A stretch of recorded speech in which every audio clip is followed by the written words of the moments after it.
And let me share my screen.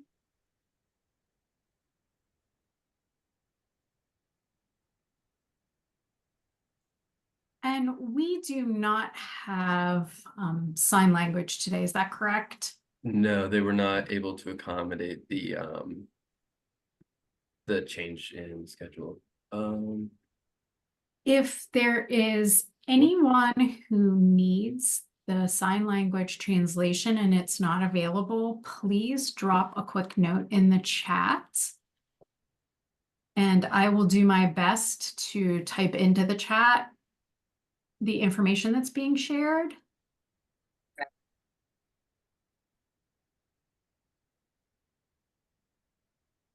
I'm not seeing anyone coming forward. Can everyone see the PowerPoint? Yes. Good. And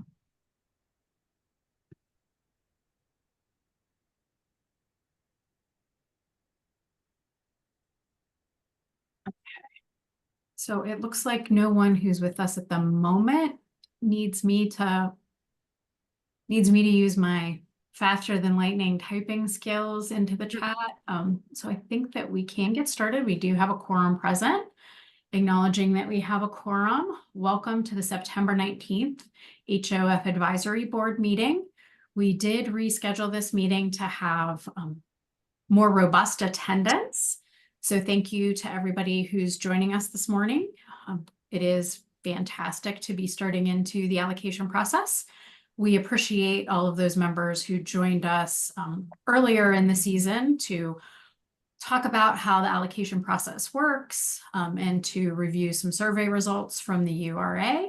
And we're going to go ahead and get started.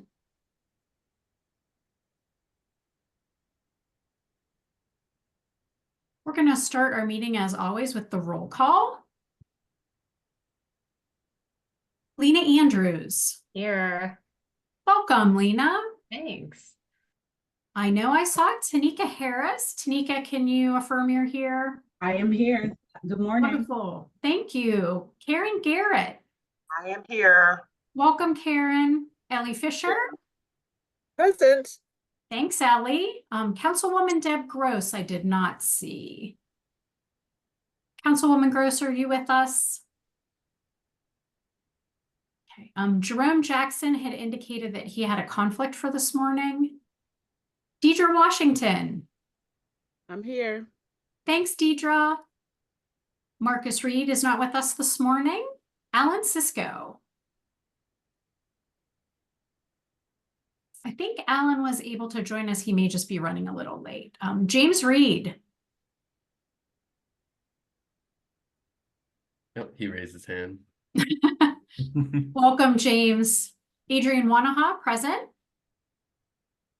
And Kelly Ware has resigned from the HOF advisory. Yeah, this will be the last time she appears on the roll call. Well, thank you, everyone. We have a very full agenda, so we are going to move quickly on items that are a little more administrative. Do we have a motion to accept the minutes from August 1st? Motion to accept the minutes from August 1st. Thanks, Ellie. Ellie has made a motion. Do I have a second? Second. Thank you, Tanika. All those in favor, please signify by saying aye. Aye. Aye. Any opposed? Any abstentions? Great. The minutes have been accepted. We do have public comment this morning. Yes, Megan Hammond. Who should be able to talk. Megan, can you hear us? I'm catching up, Eric. Yeah, so it's good to go for public comment, right? Yes, absolutely. Okay, thank you. Good morning, everybody. My name is Megan Hammond. I'm the Executive Director of the Fair Housing Partnership of Greater Pittsburgh. And so let me say thank you to the URA and to the Advisory Board for the tremendous work that it takes to maintain the Housing Opportunity Fund and what it means to have the Housing Opportunity Fund here in Pittsburgh as we're grappling with an affordable housing crisis, and as we all understand, the end of the federal funds that came with COVID-19. And so I'm here this morning to say that as we begin a new allocation process, I'm here to remind the advisory board that affordable housing and fair housing are two topics that exist simultaneously and concurrently while also being distinct from each other. And as we all know, past and present housing discrimination in our market has resulted in an inequitable housing market. And so with that coupled with our affordable housing crisis, it's crucial that we continue to remember that equity requires thoughtful intention and consideration that goes outside of the formal meetings that happen monthly.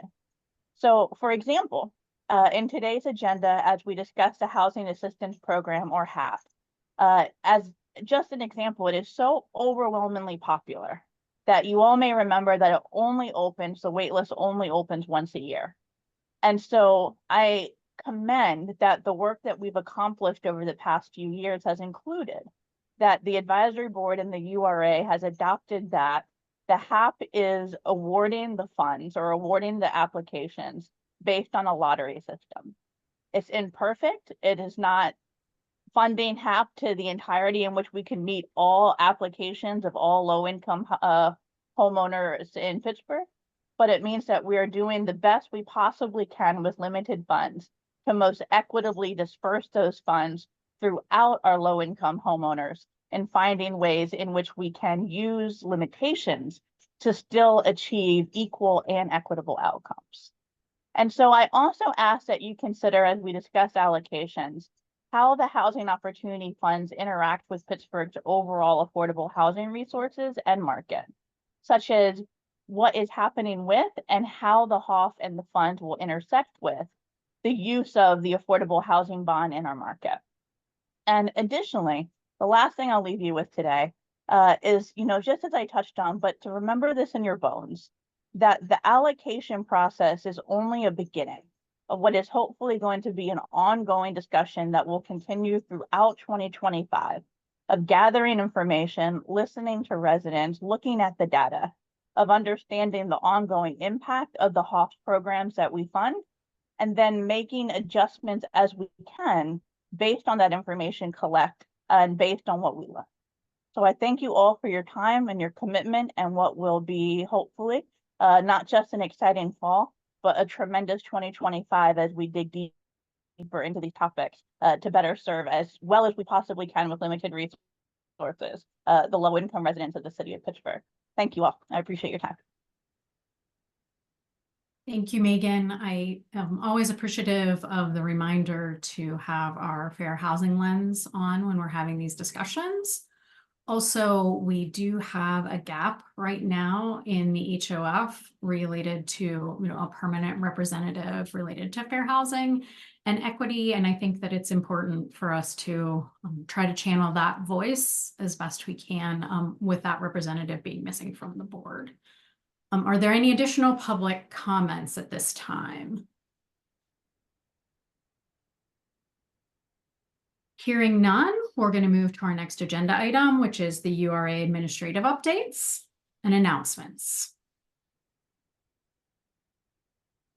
Good morning. This is Kiana Wassler, Chief Housing Officer at the URA, and we did want to, we feel like there's some significant changes that have occurred here that we want to just make sure the public and the advisory board are aware of. Recently, Derek Kendall Morris, who was the consumer lending manager for the URA, is no longer at the URA. So we just want to make sure folks understand that, and they can reach out to me with any questions, comments, and concerns, or with any continuation needs with any of Derek's work. Another quick administrative update that we'd like to add is just for public notification, the URA did brief the advisory board on the allocation survey prior to this meeting. Thank you, Kiana. We all appreciate Derek's hard work, and we know that he will be missed amongst the team. And hopefully we all have opportunities in the future to intersect with Derek. We're going to move to our item E, which is related to our HAP program. Thank you. I'll take this one again. As we've, Just a second, sorry. Alan is online, but he can't be viewed and is I'm asking- here. I'm here now, Ellie. Oh, Oh, you got it. They got Okay, me. cool. Thank you.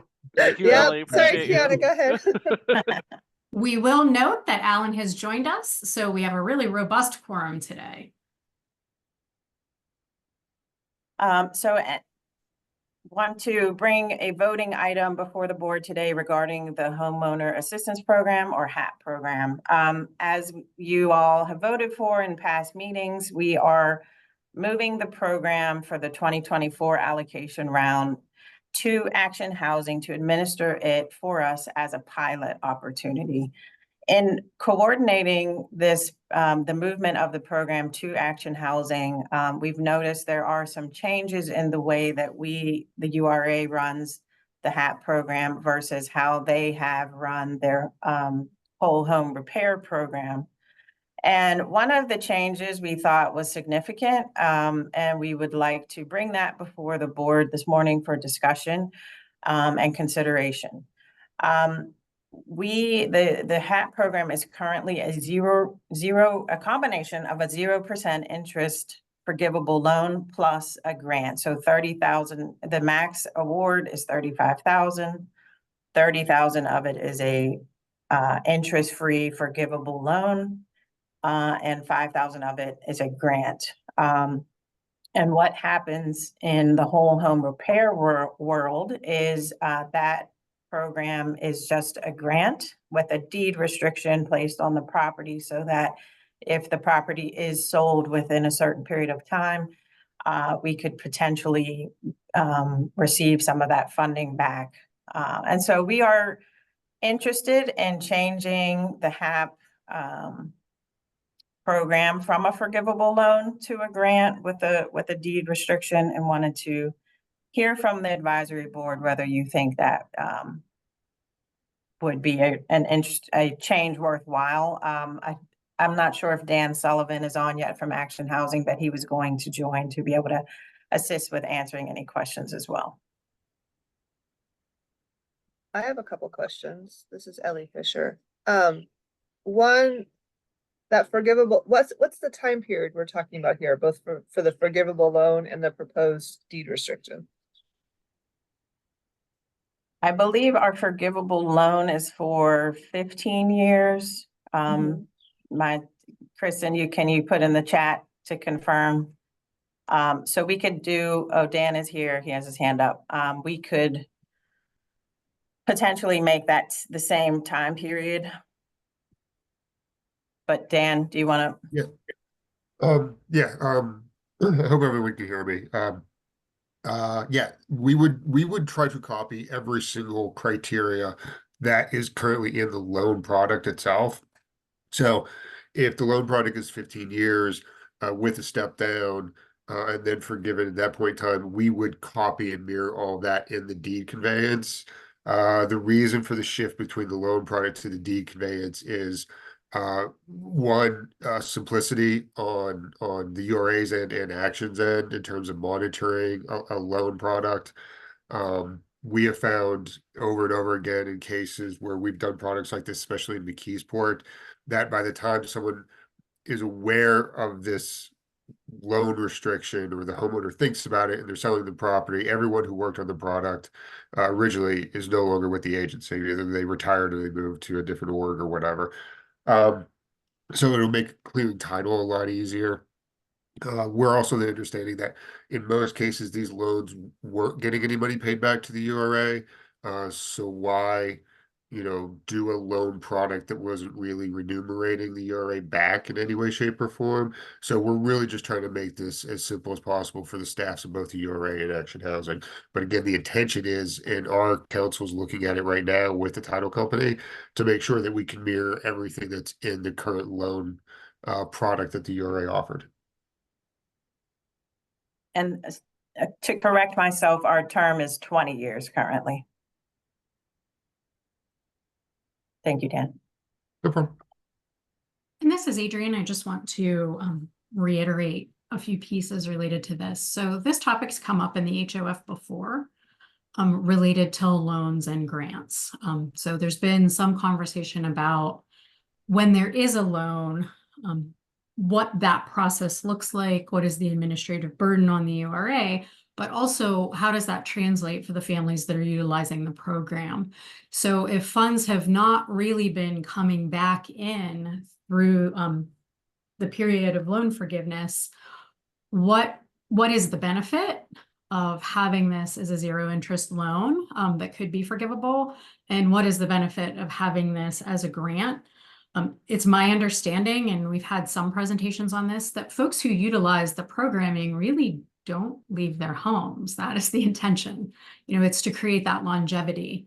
So if what we're really striving for is creating that longevity, we shouldn't see those loans coming back through and being repaid.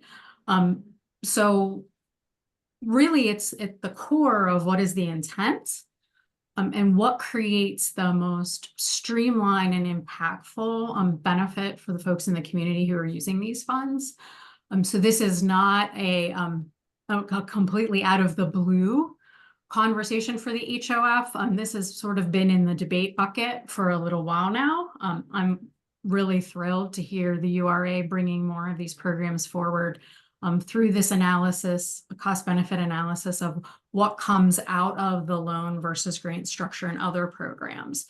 So I just wanted to put that on the table, that there is some history, that we have had some discussions on this. This is the first time it's coming forward in a formalized motion, but it is something that I think we've grappled with. Dan, I see your hand up. Did I miss something? No, I was just gonna say that that was perfect. I mean, that is absolutely what we've struggled with internally. When Whole Homes was being created, we had this conversation with Nick Horning at DCED and his staff and multiple other counties. And we've had this conversation with multiple other cities and other states, Baltimore, Detroit, St. Louis, Louisville, Columbus. And we all have come to sort of the same conclusion in these types of communities. The individual recipients are not looking to move out of these homes. These are their homes. They want to stay there. They want to create these roots. We have the same thing with our Penn Hills Homebuyer program. You know, these loan restrictions are trying to, they're worrying about a problem that we actually don't see. So I'm just glad that you brought that up, because that's a huge point for us at Action. Thanks, Dan. Do we have others with comments, questions? I can't see everybody, so I apologize.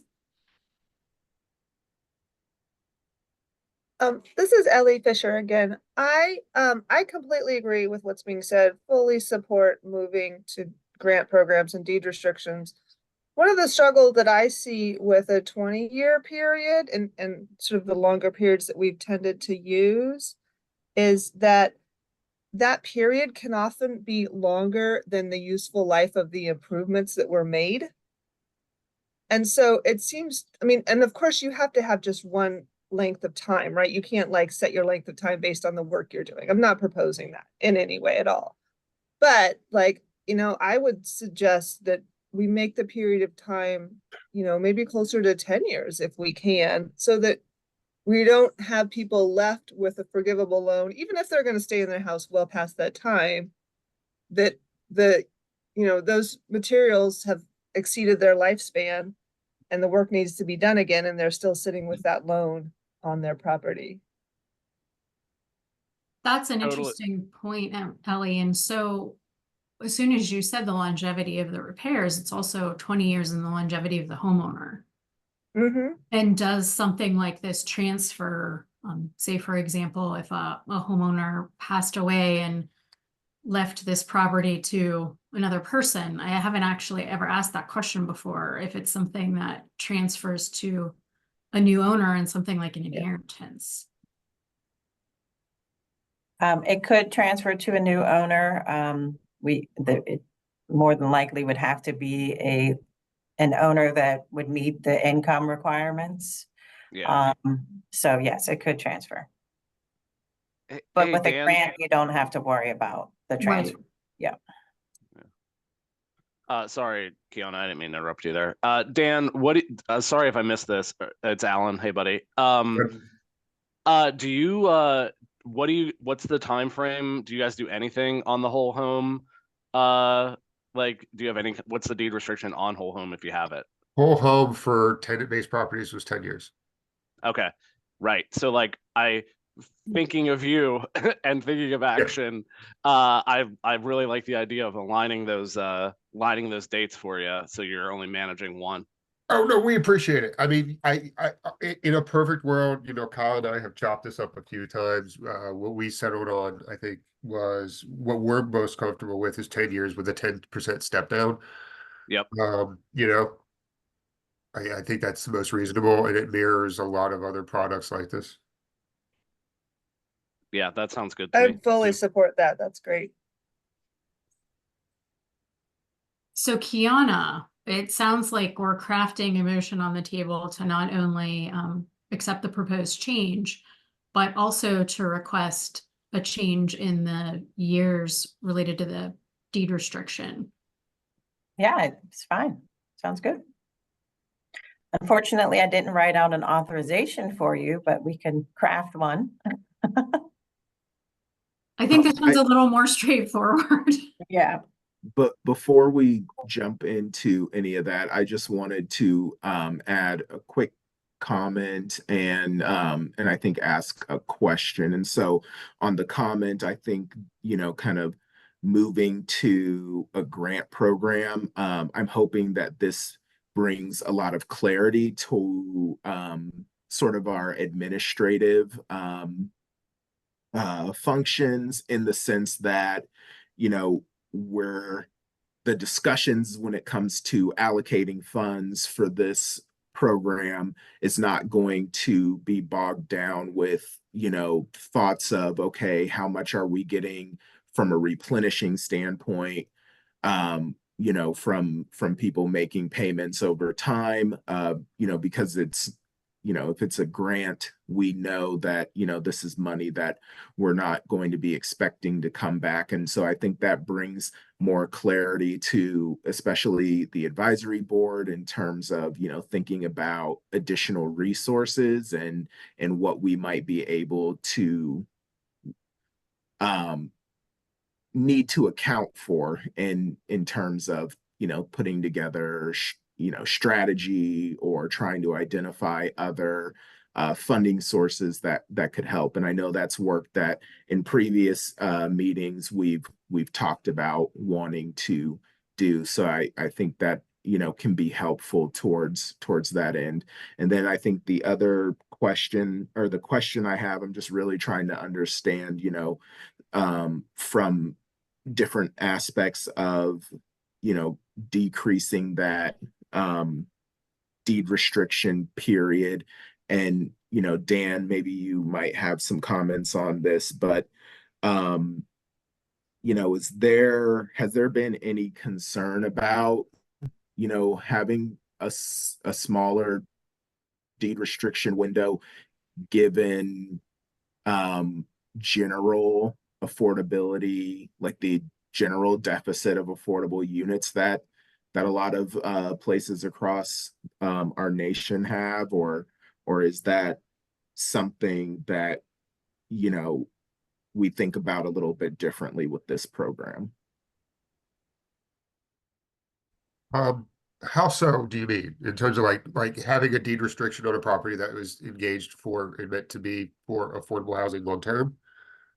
Yeah, because I'm just trying to think, like, we know that, I think my question is more just like thinking about we have a large deficit in the city of Pittsburgh of affordable units. And so, at any point that you're sort of making something, taking that deed restriction off, then, that we're potentially, losing an affordable unit in the future. And so I'm just wondering if, given that this program is really, for homeowners, is that really not something that that we're seeing too much of a concern about, or is it just like, hey, you know, there's a lot going on in the ecosystem? And maybe I'm asking too broad. No. I get it. So I would say no. Based on my personal experience and the experience I think that Action has had and others have had with these types of programs, I think it's twofold. One is the deed covenants will have language in it regarding the resale of the property, mandating that it is to an AMI homeowner within that period of restriction, right? Because I think that's one of the things that the loan vehicle did, was allowed for that sort of AMI consideration to try to keep the housing stock in affordability, instead of someone coming in and doing a flip situation. Two, and I think this is to the broader point of our population here, and that you see this a lot in both Appalachia and Rust Belt communities, which is these homeowners aren't looking to do that. These are not homeowners who are looking to repair and flip. Our repair and flip problems are folks outside of our communities coming in and taking out affordable housing stock. This actually deters that now. So having something like this product out there keeps that from happening, because if we can't make these changes to these homes, then these homeowners will be forced to have to sell, and then the LLCs from Tempe, Arizona will come in and take that home and flip it out and make it unaffordable and pull it out of the stock, right? So, you know, our vision of it, and what we've seen locally with comparable communities, is that these deed restrictions actually help promote and keep affordable housing in the current portfolio. So I hope that answers your question succinctly. Yeah, no, that gives me a lot to chew on. So thank you. I appreciate that. My apologies to everyone. There's a guy in a bucket outside my house. I think they're pushing wires and things around. So my camera keeps going in and out. Do we have more conversation, questions, concerns, additional items for clarification? While we have a quick second, I want to acknowledge that Councilwoman Gross has joined the call. So, Oh, wonderful. Thank you, Eric.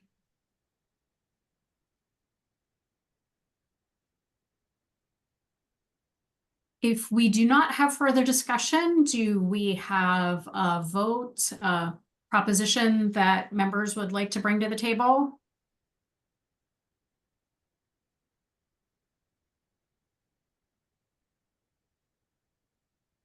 I can try to say it, and you guys let me know if I'm getting it right. So yeah, like I motion that we change the HAP program to a grant program with a 10-year deed restriction. We have a motion on the table from Alan. Do we have a second? A second. Thank you, Tanika. All those in favor, please signify by saying aye. Can I make Aye. a comment to that? Oh, yeah. Sorry. Sorry. Can we do a 10-year deed restriction with a With the step 10% down. Step down?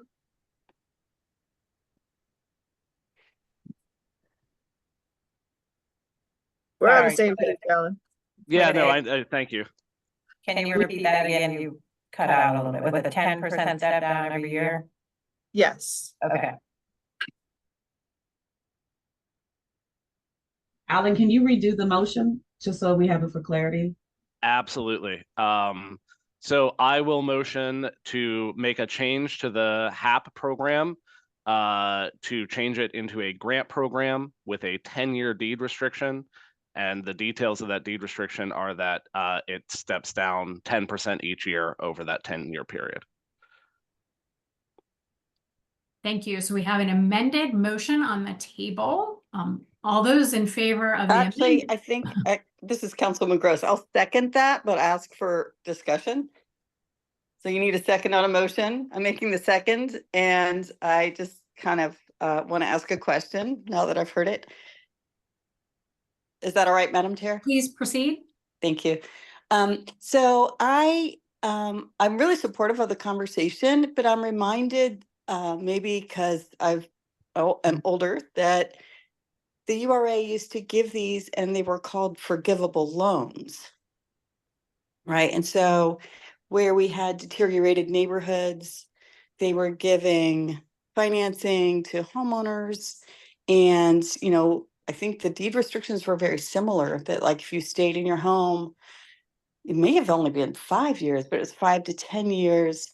Let's say in this case, I'm comfortable with 10 years, but it was not really like a grant program with the deed restriction. But it was framed as a loan that disappeared when you satisfied the conditions of the loan. And isn't this the exact same structure? So, you are correct, Councilwoman Gross, that is how it is structured now. It's a loan that is forgivable after 20 years, and there's a mortgage that sits on the property for that period of time. What we're suggesting here the major difference would be, first of all, we'll change from 20 years to 10 years. And secondly, there won't be a mortgage that sits on the property. There will be this deed restriction instead. So it's similar. It is similar. I'm asking about the ones that I think it was in like the 1990s in the Friendship neighborhood. We've done several different home repair programs with several different iterations. But typically, if we're doing a forgivable loan, it's very similar. It just has a mortgage that sits on the property. And then at the end of the term, we can forgive the mortgage. It looks like Dan Sullivan had something to add. I just want to address Councilperson Gross. The reason we were thinking about it from this perspective of the URA in action was that the deed conveyance will do basically the same thing a forgivable loan would have done. One is that this deed conveyance now does change it to a 10-year monitoring instead of a 20-year monitoring, but also the loan is a much more clunky instrument to use, titling against property, having it come up on deed searches if the individual is trying to resell or to refinance. We have found historically with programs like this that when these things have popped up, they're never forgiven in a timely manner. They weren't released in a timely manner. Title companies that are calling folks 15, 20 years after the deed or the mortgage was taken out, and no one on staffs remember the program, that kind of scenario. So a deed conveyance becomes a lot easier of a mechanism to monitor and to work with. And therefore will also accomplish the same thing that the loan would have. So that's why we were making the recommendation. It's just hopefully ease also for both staffs at Action and URA. Okay, thank you. That was very clear. I'm supportive. I apologize if I maybe missed that when I was logging in late. That's all, Madam Chair. Thank you. Thank you. So we do have a motion on the table, an amended motion and a second. Is there anyone that needs to abstain from this particular vote? I do not think there is. No, I do. Oh, my apologies, Lena. Yes, this will impact action, so you should abstain from this particular vote. Yep. Outside of abstentions, all those in favor, please signify by saying aye. Aye. Aye. Any opposition, please signify by saying nay. Wonderful. Well, great discussion. I think this will be really impactful for our communities. Thank you, everyone, for the great dialogue and thoughtful questions. So we're going to move into an allocation plan summary update from the URA. Yes. So we are going to go over that survey overview. John Bonello, our Senior Data and Evaluation Specialist, will be delivering this. John, are you online? Yep, I'm right here. Fantastic. Good morning, everyone. My name is John Bonello. I'm the Senior Data and Evaluation Specialist in the Strategic Data and Impact Unit. And we worked with the Housing Department at the URA to implement the survey this year. The survey was very similar to the 2023 draft with a couple of amendments. We collected responses in English and also in Spanish. A total of 708 responses this year, which is 100 responses, give or take, more than last year. So loving to see an increase in responses. And the breakdown by language was 52 for Spanish and then 656 for English.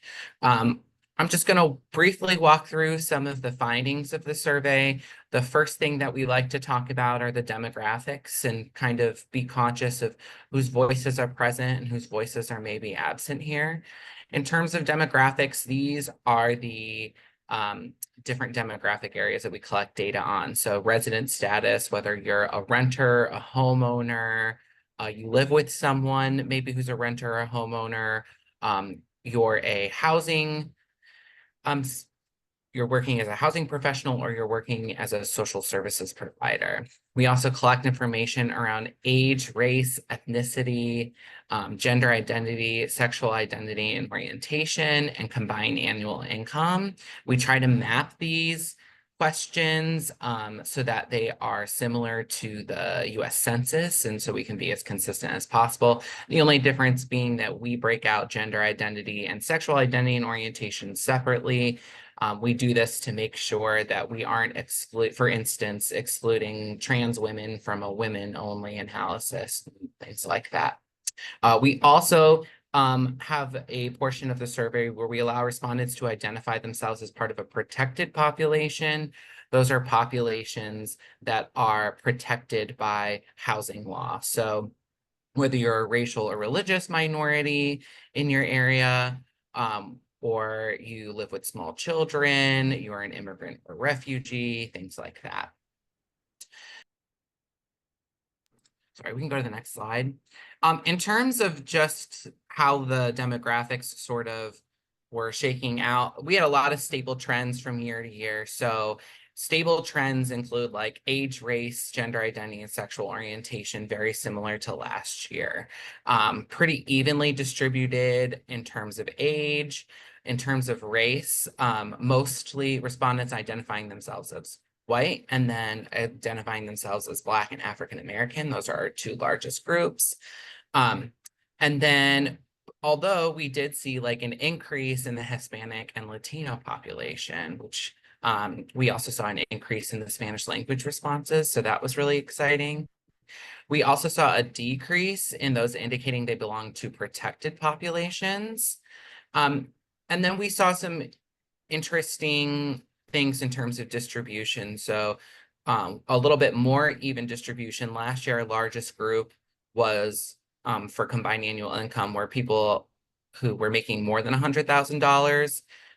This year, still one of our largest groups, but more even in terms of more people indicating that they're making less than $50,000 and a decrease in those who are making more than $50,000. Same with housing status, an increase in renters and a decrease in homeowners. So lots of stable trends and then lots of trending in directions of like more representation for some populations of interest for this group. Eric, you can go to the next one. The way that the ranking questions were structured is we're giving them 8 choices, asking them to drag and drop. This is exactly what it looks like on the survey, and rank in order. So 6 of the 8.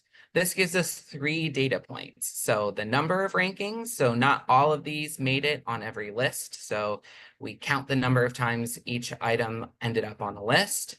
We also calculated an average rank based on, how many rankings in each position. And then based on those average ranks, they were assigned a relative priority. So Eric, you can go to the next one.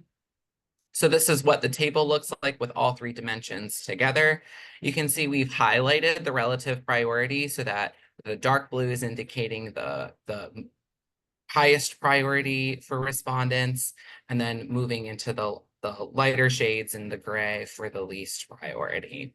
You'll see some of these items are highlighted in yellow. These items had a lower average rank. So on average, they were ranked lower in the lists, but they appeared on more lists. So just calling out that these are items that, although received a lower average rank, were of interest to a larger group of people. So that might be helpful in terms of allocating amount and looking at which programs you can help more people with maybe less investment. So LAP comes to mind. So things like that, that's where you're going to want to look at discrepancies in terms of like appearing on more lists but having a lower rank. So just wanted to call those out. These are our current efforts. Just if you go back 1 second. Sorry. Eric. These are our current efforts. So these are all of the efforts that are assigned to a program we're already running. So go ahead, Eric. We also broke out separate populations. So we analyzed the rankings for individual populations. You'll notice that for racial populations, our two largest group, Black, African American, and White, we broke it further down into those make it with a combined annual income of less than 50 and those with a combined annual income of more than 50, just recognizing that those groups aren't necessarily monolithic and they could differ. When we looked at the crosstabs for the current efforts, we didn't see so much variation, but it looked like the variation we saw in rank was due to income. So those, regardless of race, those making less than 50,000 or a combined annual income of less than 50,000, more concerned with programs generating rental properties or affordable rental properties, and those making more than 50,000, more concerned with for sale properties. But you can use this table to look at some individual populations that are maybe higher priority for you in terms of making allocation decisions and sort of compare them to the full sample here. Go ahead, Eric. We did the same thing for future efforts. So these are things that you may identify as things you want to create pilot programming around, or you may want to figure out some other kind of investment opportunities around these. So you can go to the next one, Eric. It was the same sort of thing. We asked them to rank 6 of the 10, 1 to 6, 1 being highest priority, 6 being lowest. And we generated the same 3 data points, so relative priority, average rank, and total number of rankings. One thing I want to call out is that homelessness, ever since it appeared on the list 3 years ago, has stayed in that #1 rank. So clearly on the minds of the community, at least the respondents for this survey.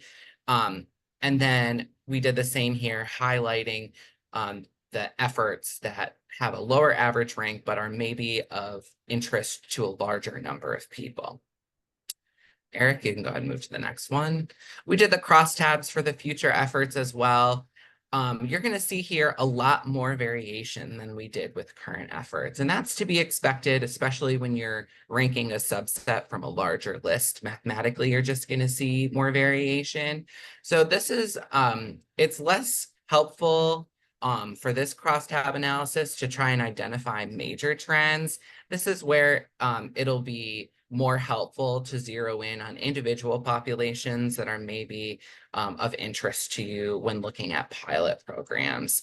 So if you're particularly interested in fair housing, you may want to compare some of these groups from protected population, the LGBT population, the Spanish language respondents, and compare them to the full sample and maybe get an idea of what their priorities are, if those are of particular interest to you. There's a more detailed write-up of these results in a report that I provided to the advisory board, so you're welcome to look through those. If you have any questions about that report, feel free to ask Eric to put you in touch with me. I'm sure he'll share my contact information. Happy to have any conversation about these results. But that's pretty much everything. If there's any questions I can answer. Absolutely. Thank you, John, for that presentation. And yeah, if you please ask any questions now, but going forward, if you have any questions, send them to me and I will put you in touch with John. That's no problem. I have one question. How does the so that's a big increase in the Hispanic Latino population, which is great. How does that compare to like the increase in the overall city population in that group? And did we do really targeted outreach? Like how did we get such a big percentage increase? Yeah, so the big percentage increase is largely due to the fact that we changed the way we were collecting responses this year. So last year, we really leaned into paper responses. We find, especially with the Spanish language respondents, they can be hesitant to input information onto a computer, like on a website that they don't know or don't trust. And so last year, we used a lot of paper forms and ended up having to reject a lot of those responses because they were incorrectly completed and they couldn't be analyzed with the rest of the sample. So Eric this year utilized a bunch of iPads and was collecting those in-person responses on iPads this year opposed to paper copies. And so we just had a lot more responses that we were able to analyze. I think next year, if we see another sizable increase, I think that's when we'll really start to look at, okay, is there something we're doing differently in terms of outreach and stuff like that? But I think it was largely due to the fact that we were favoring iPad responses versus paper responses. Yeah, and just to add on to that, that is definitely true and was a big factor. The other big factor that comes to mind for me is that Howard Alvarez from PHDC very graciously allowed me to table during the Mobile Mexican Consulate, which was a 2-day event that was very heavily attended because, you know, the consulate is very, very important. And you know, we were very fortunate to be in that space, and it gave us access to a lot of people that we probably wouldn't have otherwise been able to talk to. So we're hoping to do that again next year and possibly even expand our efforts in that realm. Oh, that's great. Thanks. So Okay. as always, our group has so much to talk about. We're in a position where we have about 45 minutes left with the group, and we really want to switch gears into the allocation planning piece of our conversation. So we're going to hear a bit more from the URA and others related to how we've used these funds, what has materialized from that, outcomes, trends, impressions. So I'm going to turn this over to our URA team. Thank you, Adrian. Kiana, you're echoing. Still? Mm-hmm. Okay, sorry. I tried to fix it. It's like you're in a giant stadium. I mean, it's okay. I just Try disconnecting your audio and reconnecting it, Kiana.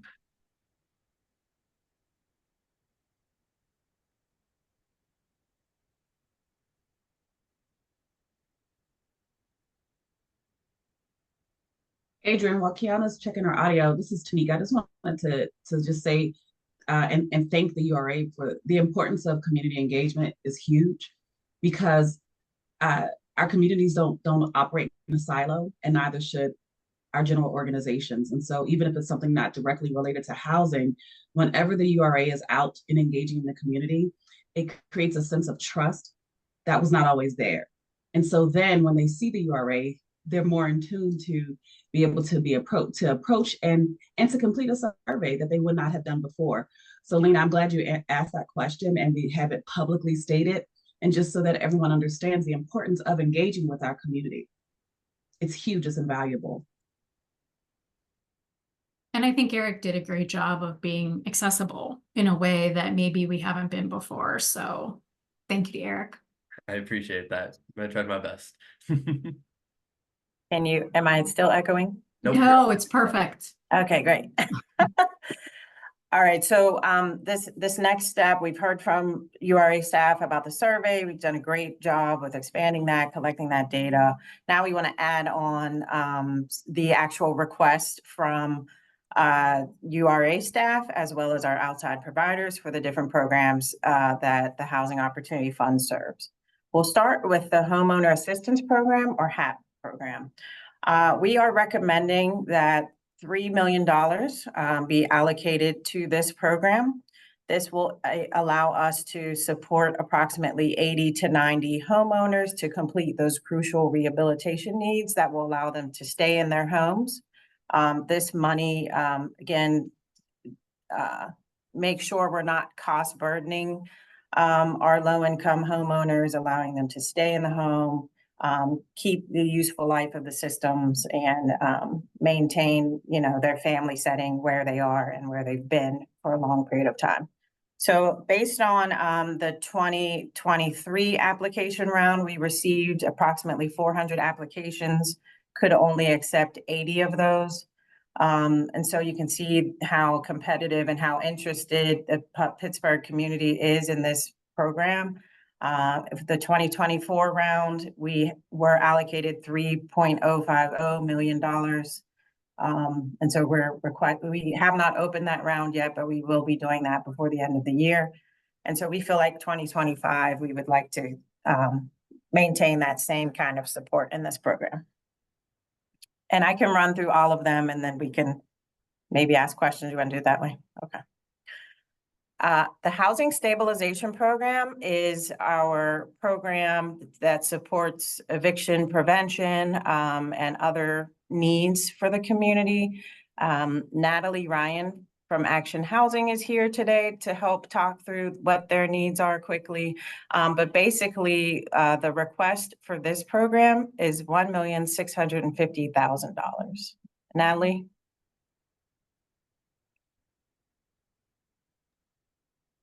Hi, everybody. Just wanted to speak to the Housing Stabilization Program and how successful it has been. Natalie, you're really low in your volume. If you could Sorry. bump up a little, that would be great. Sure. Is this any better? I can increase. Yeah, keep it going up a little bit. Okay. There we go. Okay, thank you. So we have spent in 2023 and 2024 an increasing amount of Housing Stabilization Program funds. And what we know is happening from now through to about mid-2025 is that the Emergency Rental Assistance Program funds that we are still spending will be gone, which will leave the Housing Stabilization Program as the main option for folks who live in the city of Pittsburgh. So through the spending of that money, we have found that the way that we can maintain that would be to increase it to this amount. The past 2 years, the allocations that we've spent have led to about a 5 or 6 month gap throughout the year. And what we anticipate is that that will impact people to a much greater degree next year because there will be almost no other options for them. So that's why the request for the increased funding.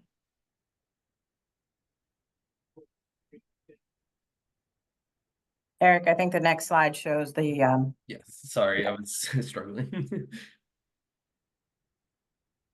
Natalie, anything you want to add on this? Just to give you a little bit of context as to why the swing between the lower months and the higher months. Usually in the months that we spent less Housing Stabilization Program funds, that was when we had 5 funding sources to tap into to assist people with their assistance for eviction prevention.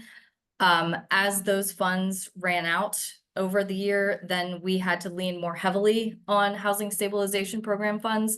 And you can see August of 2023 and 2024 being our highest months because we received the allocations in July of the month prior.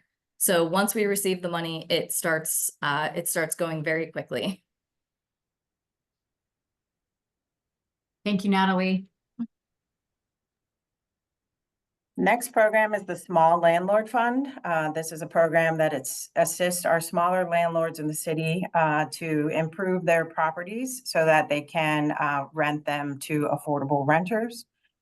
We are requesting $400,000 in this program that will allow us to assist approximately 4 to 10 units to be improved with that funding. We'll show last year's allocation, but last year there was no money allocated to this program because we still had a balance remaining and we were working on ramping the program up. We do feel like the Housing Authority has been marketing the program after we've coordinated with them. And so we do feel like this could start to pick up more steam in the next year.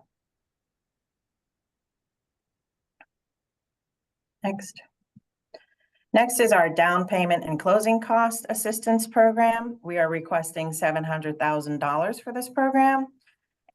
We believe that this will allow us to assist approximately 90 new homeowners to achieve their dream of homeownership in the city and help support the growth of the city of Pittsburgh. For the legal assistance program, this is our program that we have several providers who are partnering with us to help, again, with eviction prevention, lawyer of the day, tangled title, and other legal services for our affordable homeowners and renters throughout the city. Swain Uber is with us today to talk quickly through what their request is. But basically their funding request is $1,950,000. Swain? Yeah, thanks, Kiana. Hey, everyone. Swain Uber with Community Justice Project. And yeah, essentially, I mean, Kiana, you got it off to a good start. I think the goal here is to maintain the currently expanded services that are already being provided to Pittsburgh residents. That includes the Lawyer of the Day program, which is active in 4 courts, as well as all of the other aspects of the legal services program. So that includes mediation, which got a big boost from a large Hillman grants, which actually is allowing people even outside of HOF funding to be served by with mediation services and related resource navigation services provided by Rent Help. This funding would also allow Pittsburgh Hispanic Development Corporation to increase their capacity to better serve the rapidly growing Latino community, which we already, have seen kind of a example for in the survey that was just discussed. And we're also asking for a slight increase in the LAP-H program. So that's for homeownership stabilization, with the goal of expanding tangled title and foreclosure prevention in the hopes of kind of creating a more comprehensive program and working with, I know the Pittsburgh Foundation is interested in increasing collaboration, much like the eviction prevention model has been, growing and increasing in terms of supporting renters in the city. And we're looking to start the same process for homeowners as well. Thanks so much, Swain. And there's a lot of data just because we do touch so many people, but I won't force you to sit through it all. But essentially, outreach is conducted.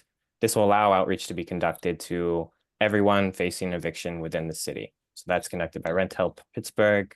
The coverage in the 4 courts that we discussed, these are some of the higher volume courts within the city, which will allow us to, engage with around 1,500 people, depending on the filings that happen in those courts.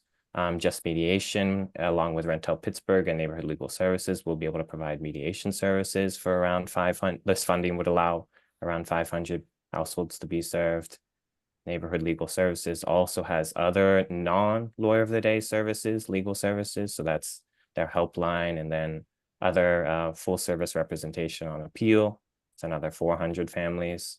And then PHDC, as I already discussed, is pretty embedded in the Latino community and provides all sorts of housing, both renter and homeowner related services. And then the LAP-H program and trying to, get closer to what we have for eviction prevention, but making sure to keep, homeowners stabilized as well in the city. Thank you, Swain. Our next funding request is for the Rental Gap Program. We are requesting $3 million for this program. This recommendation will allow us to continue to support the creation and preservation of affordable rental units. And we feel that this funding will allow us to create or preserve approximately 80 of those units.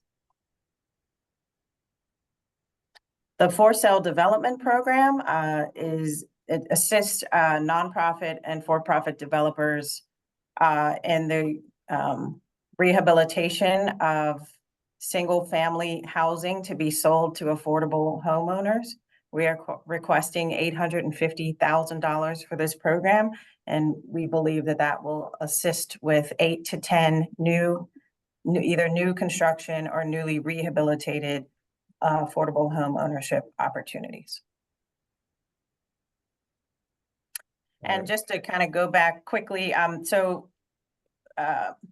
I'm sorry, I think the next step, Eric can talk through our expenditures for the current month, our expenditures for the year, and then maybe we can take questions, Adrian, we'll figure out where to take questions on the request. Yeah, that's perfect. We wanted to get through the data so folks could get the big picture, and then we can dive a little deeper. Okay.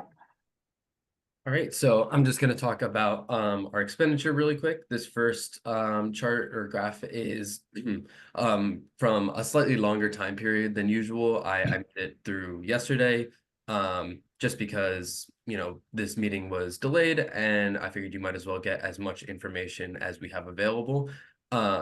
Important things to see that I want to point out: the rental gap, you know, consistently something we put most of our, or not necessarily most, but the largest share of money to, and sort of justifies that 3 million that you know, we are asking for, because it is something that does take a lot of funding.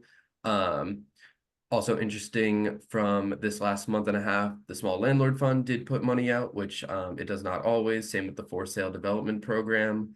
We're seeing, you know, the housing stabilization and down payment are also being very productive. And, you know, you can see the relative amounts that these different programs are, you know, expending. So hopefully that can help inform your allocation decisions.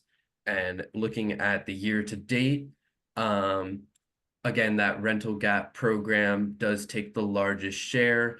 And then the legal assistance, housing stabilization, and homeowner assistance are the next biggest portions. After that, the For Sale Development Program and the down payment and closing cost, which is interesting for the down payment and closing cost program is because the maximum funding from that is 7,500. A number like that does represent quite a number of individuals and families that have been helped. And the Small Landlord Fund continues to be a bit underutilized, but we can see that it has been relatively productive in the years so far. So we're hoping to see more of that going forward. And then just quickly for review, this is the allocations that we have had so far since the HOF's founding. You can see all of the numbers from previous years to hopefully help inform you going forward with the allocation plan.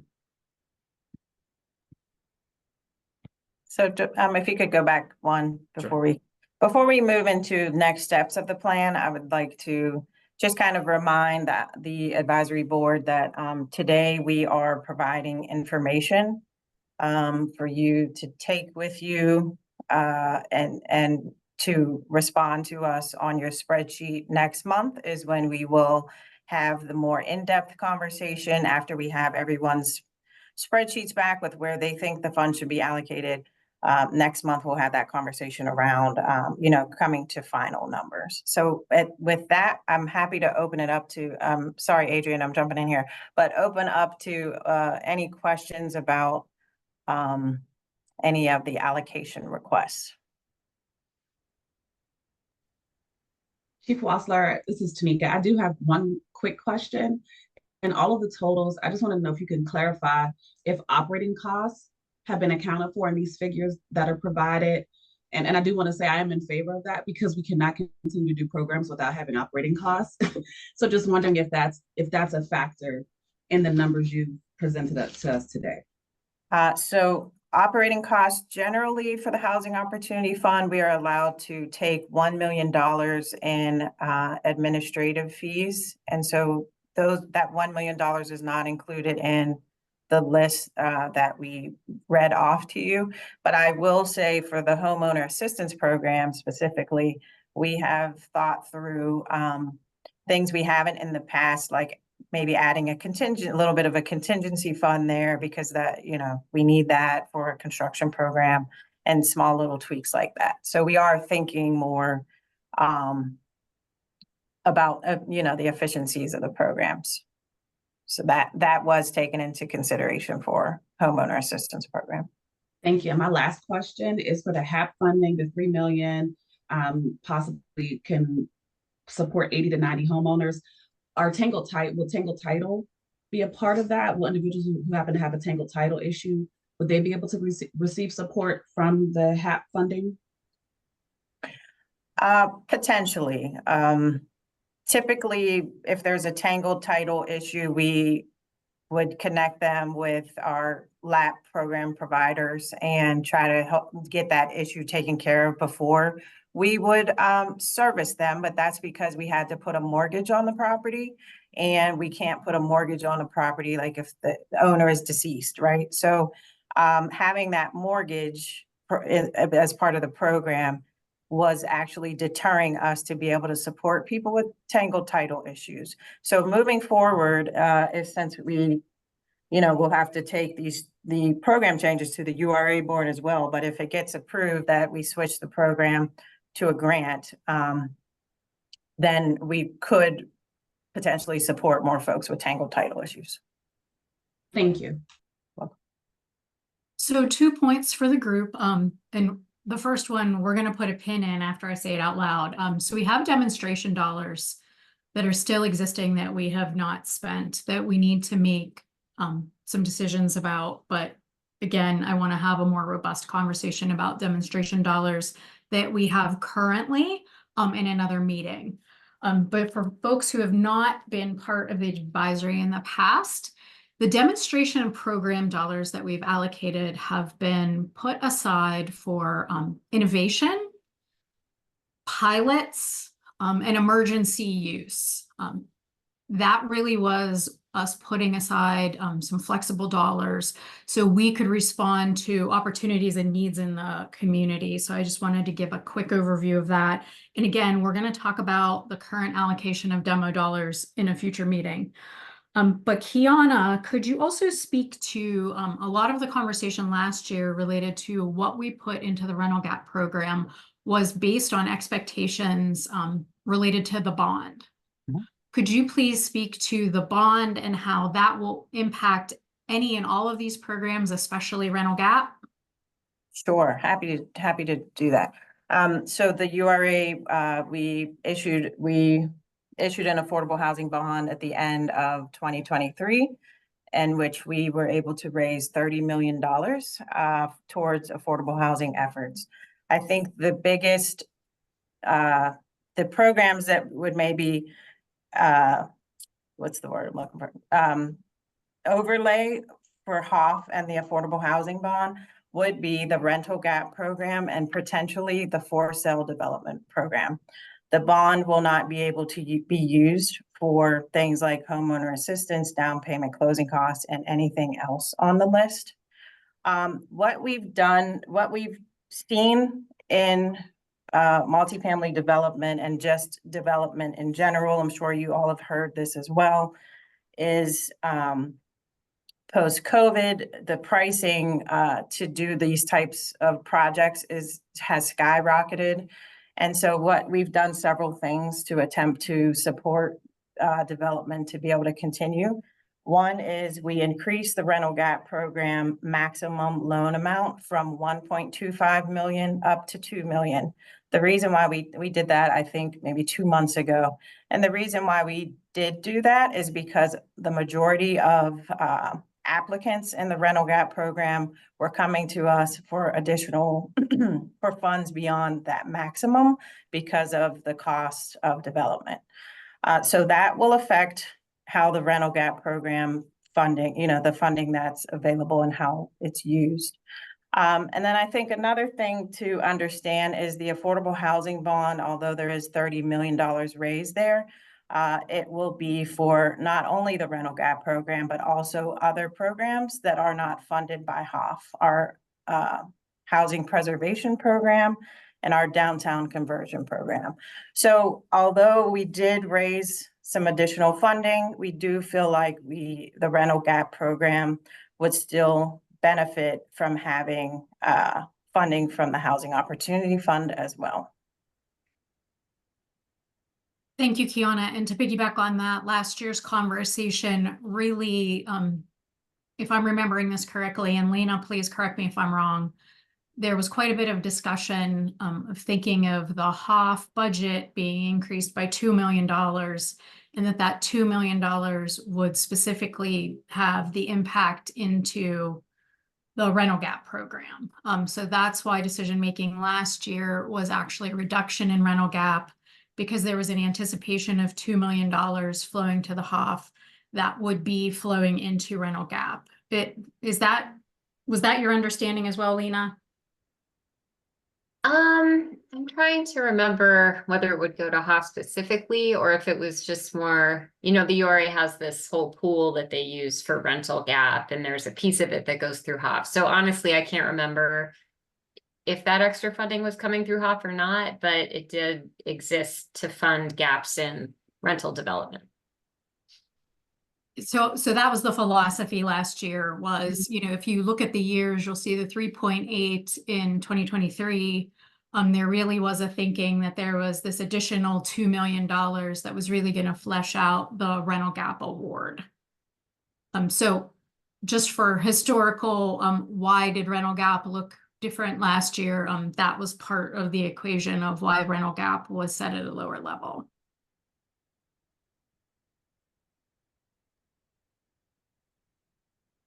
Is that the same reason that the FDSP was set lower as well?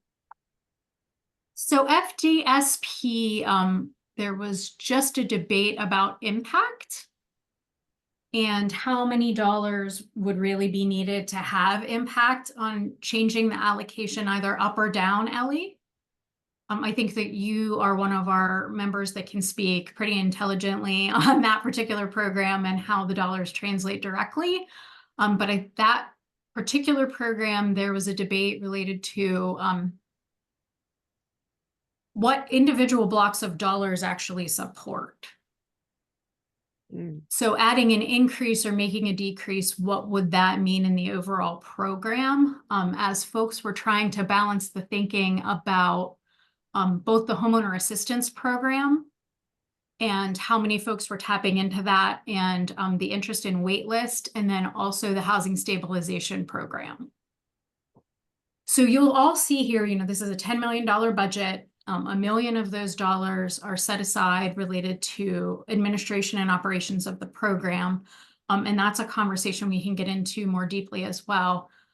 But this has remained stagnant in a field in which need has grown significantly and cost has grown significantly. So we are in that very interesting place of trying to do more with less. And how does that impact each one of these line items? And how do increases have impact or decreases have impact? So trying to understand how making modest adjustments per category impact each individual program.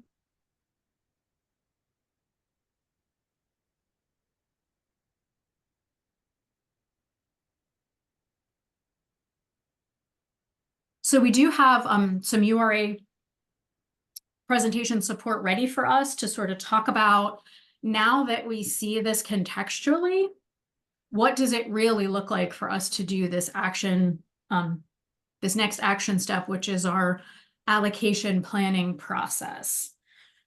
So URA team, can you start to guide us through what our next steps are going to look like? Yeah, sure can. Let me get to the next slide. So the next step that we need from you, the advisory board, is the completion of this 2024 allocation draft. You should all have a copy of this, but I'm very happy to send you another. We would like to see this filled out by the 27th of this month. That is a week and a day from now. So that way I have time to process it and get it back to you for the next Housing Opportunity Fund Advisory Board meeting, which will be October 3rd, that Thursday. Basically, we will take the averages of all of your numbers and be able to come up with a sort of starting point for us to jump off from, so that in October we'll have something to discuss, something concrete as a first step forward. And then during the month of October, we can review where we might do public comment then, or we might that's probably the plan, but we are just making sure that everything will be running smoothly. So that way, come November, we'll be ready to start. We'll have a real focused plan. We'll hopefully be in agreement about our numbers. And if not, we'll have specific things that we can sort of hit on. And then we'll be able to start getting it passed by you know, the URA board, and eventually be able to, in December, get it approved by the council and be able to turn this into, you know, away from theoretical and into reality. So that is the general plan. Of course, I am new to this role as well, so we are working it out as we go, but that should be the plan. And yes, your first step is what you see in front of you. It is this allocation plan draft.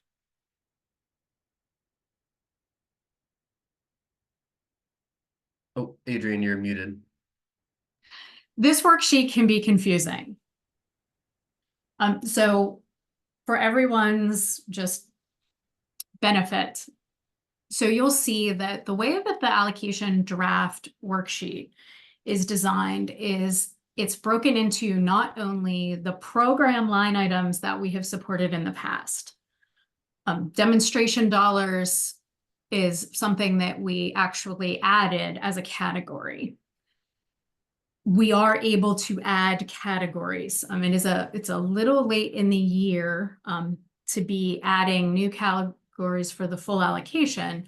But if there are new categories that we have in mind, we could talk about how we could use demonstration dollars. And we can talk about demonstration dollars much more in our next meeting. But if you look at the allocation plan worksheet, it's separated into the categories that have previously been funded. Then it's also separated into 30% AMI, 50% AMI, and 80% AMI. You will see that there are some totals that are populated at the bottom. The legislation requires funds to be targeted at different income levels. So this seems to be where most members do start to get a bit confused on this particular worksheet. So I'm going to just make a recommendation for everyone for your own use. The important key piece to focus on in your first round of thinking about this worksheet is the dollars per programmatic category.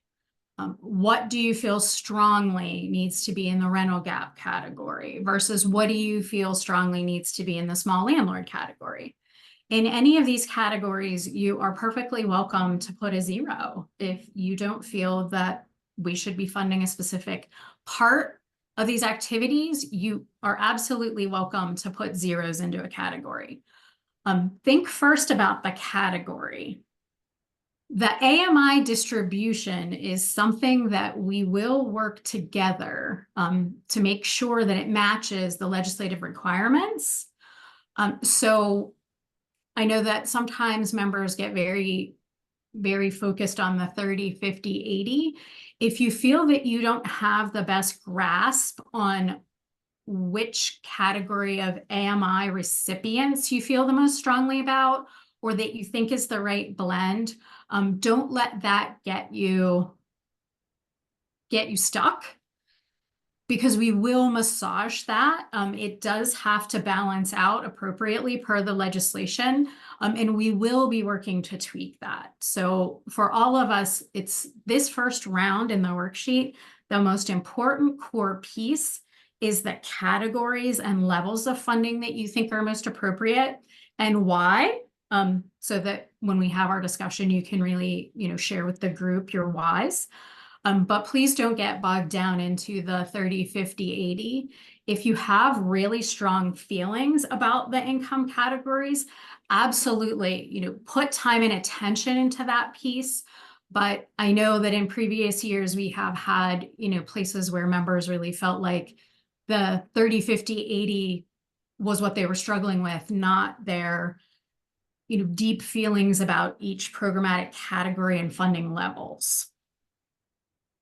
Yeah, just to add on to that, that's absolutely correct. The most important column there is that total column. We will work together to break it out into the different, 30, 50, 80. But basically just go into this thinking about that $9 million that we have, because 1 million is used for admin, that $9 million being spread into all of these different programs at the total level. Of course, you can do the math to do the AMI level, like Adrian was saying, but the total is what's really important. And that's what we really, really want to see from you all by next week on Friday, the 27th. And just to add, we did not send out in your packet of information a table with the request for each program. And so we can send that after this meeting, just so you can have that as you're working through your allocations. Thank you, Kiana. I think that's very helpful. Can that include the presentation that you just gave us? Is that what you're talking about? Because your Yes. notes would be helpful. Yeah, for sure. Yeah, absolutely. I can Thank circulate this PowerPoint. And just a Can I quick ask- reiteration, demonstration dollars. That is something that we created as a category for funding. This is, again, one of those things where we really wanted to have some flexibility for innovation, for unique opportunities, for emergencies, to respond to salient community-based issues. Those dollars have not been spent for this year. So we will talk about what this year's allocation looks like. But in your thinking, if you do feel that it is important for us to continue to have some pool of money that could be used for those types of issues, that's what you see in that demonstration dollars line item. We didn't talk about that today. In the past, demonstration dollars have been used to increase funding in a specific one of these program categories. For unique projects, we were able to do renovations at the Smithfield United Emergency Shelter to respond to those emergency needs for the coldest night of the year. So those are the types of things that we want to think about in that category.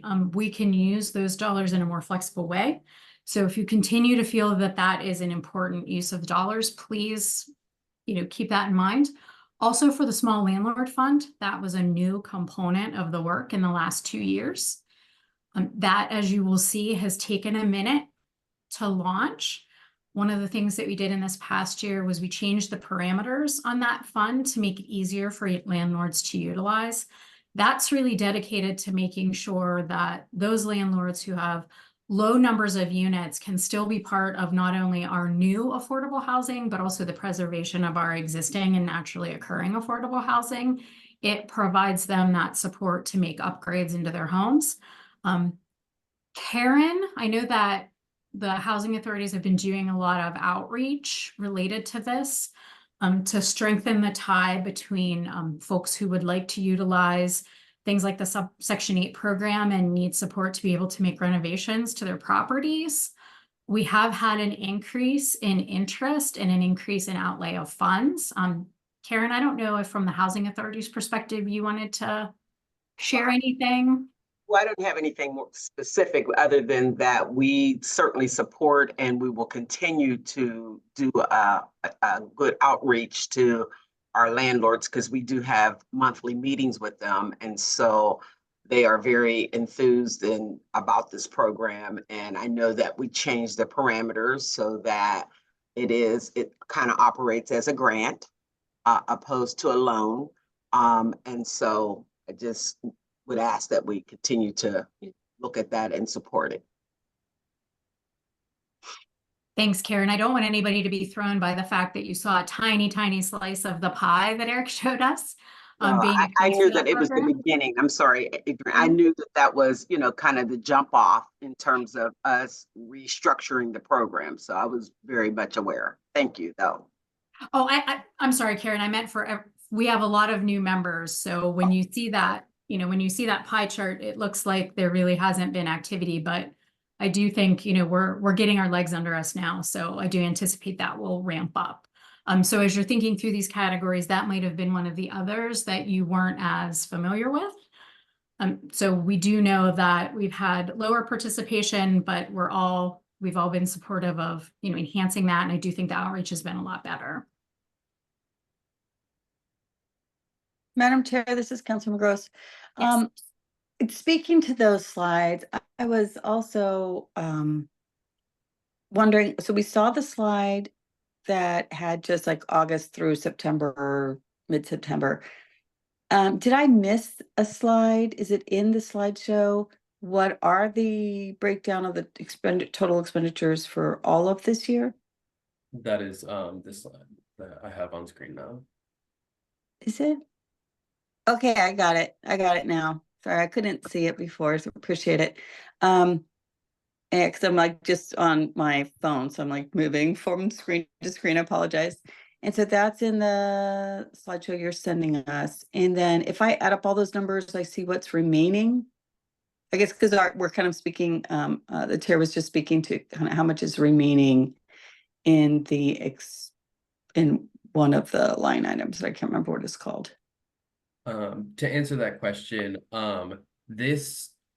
simply adding up these numbers and comparing them against the allocation from this year will not yield you the remaining allocation from this year, simply because we often tap into funding sources from previous years. For certain programs, there's a little bit of money from 2022 or 2023. So these numbers are not one-to-one how much is left in the 2024 allocation plan. That is a number that we are working on getting to you, the advisory board, or a series of numbers, not just one, I should say, because we know that is something that is important. This just sort of shows the production of each program this year, sort of regardless of which funding year each of these numbers sort of are pulling from. Sure, you blended multiple years. So I'm picturing in my mind, it wouldn't be that hard to send a spreadsheet to the advisory board on how much funding is left for each program from a previous year and how much is left from this year. Yeah, we can get that to you. What you're seeing in front of you are the check requests that went through our system this year. Okay. Yes, the URA actually receives an allocation, like the 2024 allocation, we didn't receive it from the city until approximately May of this year. And so a lot of the spend down could be a prior year allocation because we receive it in the middle of the year every year. So yes, we can, that's an explanation of this graph, and then we will hopefully either when we send out the materials for the next HOF meeting, we can have that additional information around how much is remaining in each program allocation year. If it's easier to do sooner, I think it could and should inform our thinking about how to allocate funds or how to recommend the allocation. And we have a due date of next Friday. Okay, we can see, we'll work with our finance team to see if we can get it to you.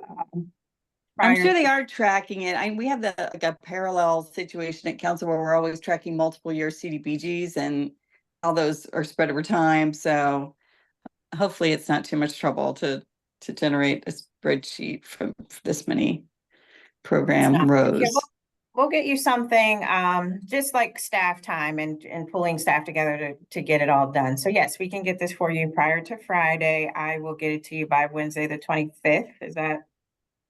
That sounds great. Okay. Thank you so much. No problem. Councilwoman Gross, that's exactly was my question too. Can I just add some clarity that it be the committed dollars, not the expended dollars from the previous years? Yes, we will give you spent, committed, and then available. Okay, thank you. Mm-hmm. Other questions, clarifications you would like from the materials presented? No, just to reiterate, I think that information is like absolutely critical to making like an informed recommendation. I know you guys know that. So but adding a third voice to, I think, how important that piece of information is.